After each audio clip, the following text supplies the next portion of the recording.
Hey, what's up guys, it's Modded Warfare here, welcome back to another video. So it looks like TheFlow has done it yet again, this time with the PlayStation Portal. So earlier today, he put out a tweet saying after more than a month of hard work, PPSSPP is running natively on PlayStation Portal. Yes, we hacked it with help from XYZ and Zeta2.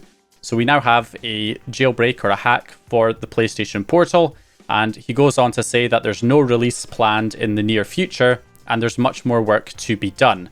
And in the screenshot, you can see a PSP game running, a GTA game running on the PlayStation Portal, running natively on the device using the PPSSPP emulator, which of course is a popular emulator for running PSP games on other devices. So pretty awesome stuff there. Now, there is no incentive for him not to release this in terms of bug bounty programs like the PS4 and PS5. PlayStation's bug bounty program does not cover the PlayStation Portal. It's only for PlayStation Network, PS4 and PS5.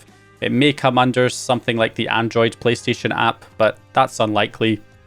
So it seems like there shouldn't really be any reason why he would be submitting some kind of bug bounty report, so he should be free to release it anytime he wants. It's more likely that this is just the very early stages and there's still a lot of work to be done before it's in a releasable state.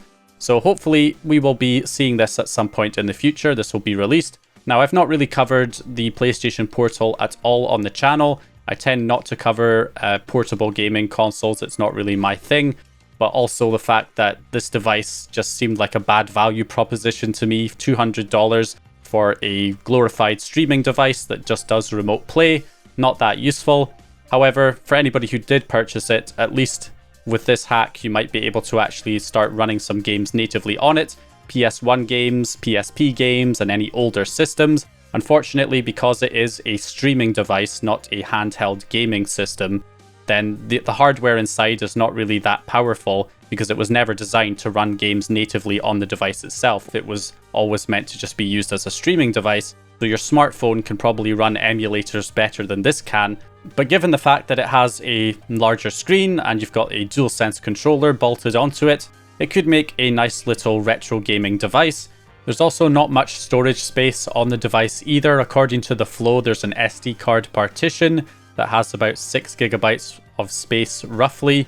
So that I assume that's not including the space that's taken up by the actual operating system that's running on it.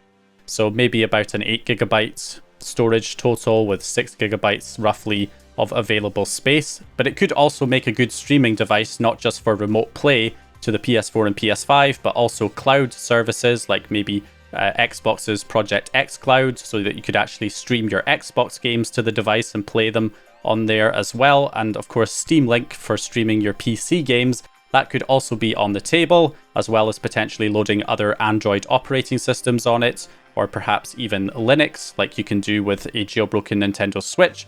So there's definitely a lot of potential there, but given the limited hardware, it's probably, PSP games might be as high as you're really going to be able to go in terms of native emulation on the device itself. It'll be interesting to see how long it is before we get a full release of this. Now, of course, this is all best case scenario because we don't know the actual full extent of this hack yet. Although being able to run native emulators on the device would suggest that he's got pretty much a full jailbreak, I would suspect. And I just think this is awesome. This is what jailbreaking is all about. You take a device that's extremely restricted, extremely limited, and you actually turn it into kind of an open platform and really show what the device is capable of, which is, even given its limited hardware, it's still going to be a hell of a lot more than what Sony allows you to do with it.